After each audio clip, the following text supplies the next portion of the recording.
For the energy part, we want only 10% coal in 2020, 40% natural gas, and 50% nuclear with 3 to 4% renewable energy. This is the key message in our consultation document as regards energy part. But how come it is like that?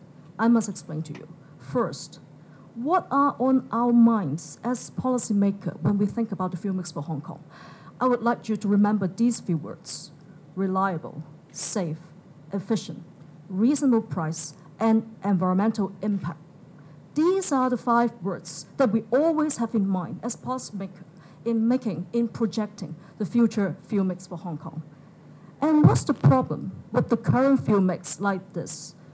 We have over 50% coal, which is a little bit more than the current rate in UK, which is like 36% coal plus oil, and a bit more than Japan, which is like 40% coal plus oil. But coal-fired generation is the major source of air pollutant and GHG emissions in Hong Kong. So we think that it's time for change.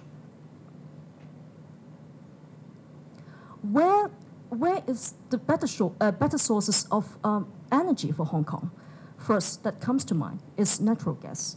Natural gas, we have been increasing the proportion of natural gas since for 10 years, because in the past, coal and oil makes up a much larger proportion of fuel mix in Hong Kong.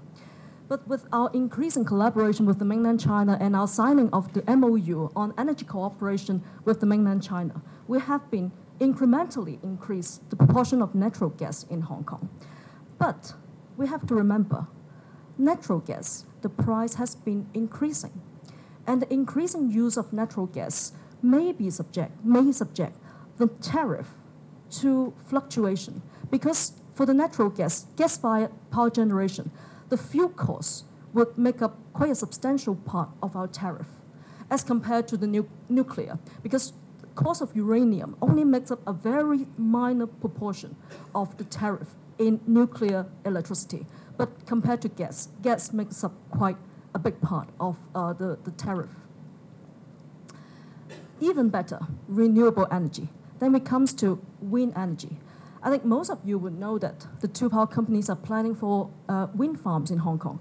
But it has been planned, and it takes time to do the environmental impact assessment, get the environmental permit, to do the foreshore and seaback ordinance, gazetto, etc. It takes some time to convince everybody, to convince the environment that it is okay to set up 100 windmills in Hong Kong.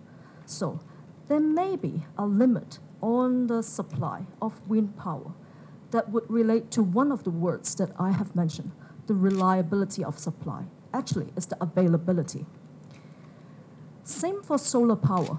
I'm very glad that we have a pretty large solar plant on Lemmer Island at Hong Kong Electric right now, which produces 620,000 kilowatt hour per year.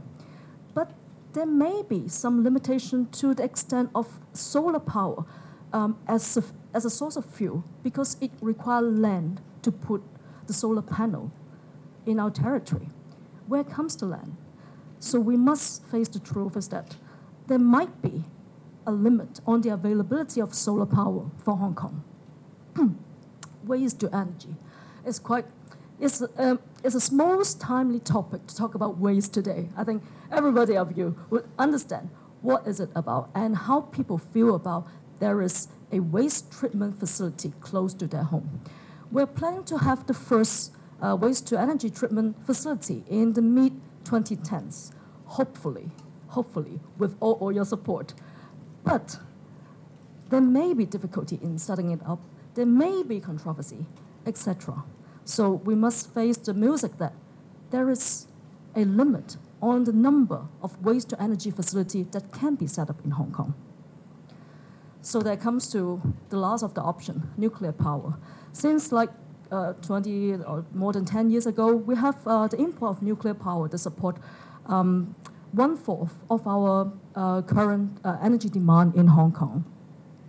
And we do think that with an increasing number of nuclear power plants in Guangdong, there may be an increasing opportunity that we import more nuclear power from the mainland side.